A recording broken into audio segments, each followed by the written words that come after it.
So I'm standing here ready to walk out the door, take my puppy for a walk, and I thought it would be a great time to record a video. So back in I came, grabbed my camera, and I thought, I'm by myself today. It's a Saturday. I had some VIP clients again this weekend, and my husband went and saw his mom. So I don't know about you, but mother-in-law issues tend to be one of the biggest things that I talk to clients about.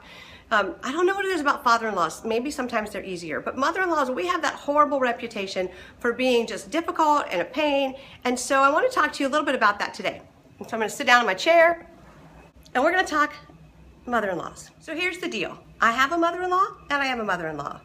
And I learned about being a good mother-in-law from my mom. She was really willing to let us go. She didn't get in our business. She didn't, contradict or condemn our husband. She was a good listening ear. But it was very easy for my husband to feel like he could get along with her. Now I can only hope that my son-in-law feels that way. I try to give him and his wife space, and we try not to butt into their business, but in-laws are a tricky thing. Very rarely in premarital coaching do you have the conversation of, what do you think of my mom? What do you think of my dad? How are we gonna deal with it when they are Budinskis? Usually that comes up after the wedding, after the I-do's, after the very first big blow up about mother-in-laws, father-in-laws, just that in-laws. It's gonna be a time when we all have to be together, when families just have to put up and shut up at one level to get along. Now I'm talking about families with good boundaries, healthy families or reasonably healthy families where, it's not toxic. Sure, I get on my son-in-law's nerves. Sure, there's things that my husband says that, I go, oh, be supportive of our, son-in-law. We really try to give them their space and respect that they're their own couple. But it's hard. There's times when, you have this conversation with your husband where you say, but this is how we always did it, or this is how my dad did it, or this is how my mom did it. And so today, as I was thinking about the fact that my husband was going up to spend time with his mom and I was not going along, and for years I felt guilty. And all of a sudden I realized if I'm working on a Saturday and he goes and spends the day with his mom, she got her kid all to herself. There was no in-law issues, it was just mom and son. So I was actually doing them a favor. Now 32 years into marriage, we finally learned how to get along a little bit better. We're very different, two very strong women, what a surprise.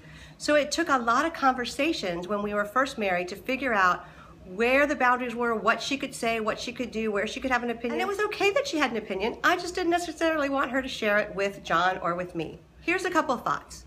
Have the tough conversation. I talked about that in another video.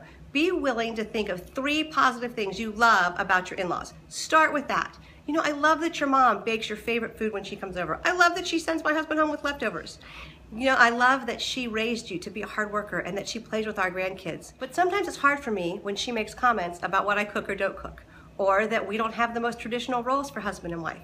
And so as we have that conversation, we can have it calmly and peacefully. He doesn't feel like I'm slamming his mom, and we're able to have a conversation and figure out how to best handle it. What I most want in those moments is for him to speak up and say, you know what, Mom, we're good. Susie does things that stay-at-home moms or you, Mom, never did. And I do things that Dad didn't do, but we're good, and that's how we run our lives. Here's the other tip. Number 1, talk about it, but number 2, affirm, affirm, affirm. When your mom or dad says something about your spouse that is less than amazing, you want to step in and stick up for them. There's nothing better than hearing your spouse go, you know what, Dad? I love the way he manages our money. Or you know what, Mom? I love the fact that she has a career and I get to, be home with the kids or do Mr. Mom stuff. So take a minute and pause and know that all your spouse wants in those moments is for you to stand in front of your parents and say, she's great or he's great because. That's my tip for Better Relationship TV, and I'll see you next week.